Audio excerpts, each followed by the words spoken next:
دا کونه د زلزلې شهیدان له 1400 څخه واوښتل. بل خوا د افغان کمانډویانو کارنامه هم دې ویډیو کې وګورئ. د افغان حکومت ویان ذبیح الله مجاهد تازه ویلي چې د کونړ ولایت په نورګل، څوکۍ، چپه دره، پیج دره، وټه پوره او اسداباد ولسوالۍ کې د زلزلې له امله د تلفاتو شمېر لوړ شوی. هغه ویلي تر اوسه 1411 شهیدان شوي، 3140 کسان ټپیان او 5412 کورونه ویجاړ شوي دي. د دفاع وزیر ملا یعقوب امر د یاد وزارت کمانډویانو هغه غرنیو سیمو ته چې د موټر د تللو او د الوتکې د ناستې ځای نه درلود له الوتکو څخه د رسنیو په مرسته ښکته شول او د خلکو ژغورنې عملیات یې پیل کړل.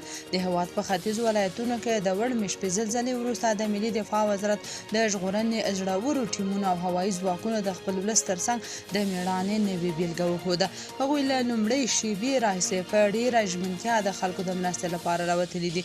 د الوتکو پر مټ ټپیان له خورا خطرناکو سیمو څخه ژغوري مرکزونو ته انتقالېږي. د دې کار لپاره د دوی پیلوټان ان په هغه غرنیو ځایونو کې کینی چې عادي حالت کې د الوتکې ښکته کول ناشوني ښکاري. له پرون راهیسې محدودو پیلوټانو له نوي ډیر پروازونه کړي چې زر ټپیان انتقال کړي. دا خدمت یوازې یو مسؤلیت نه دی بلکې د وطن سره د مینې څرګندونه ده. دا ځواکونه د خپل ژوند په بیه د ولس د ژغورنې لپاره هڅه کوي. همدا د افغان سرتیرو او پیلوټانو ریښتینی پیغام دی چې موږ هر ډول حالاتو کې د خپل ولس ترڅنګ ولاړ یو.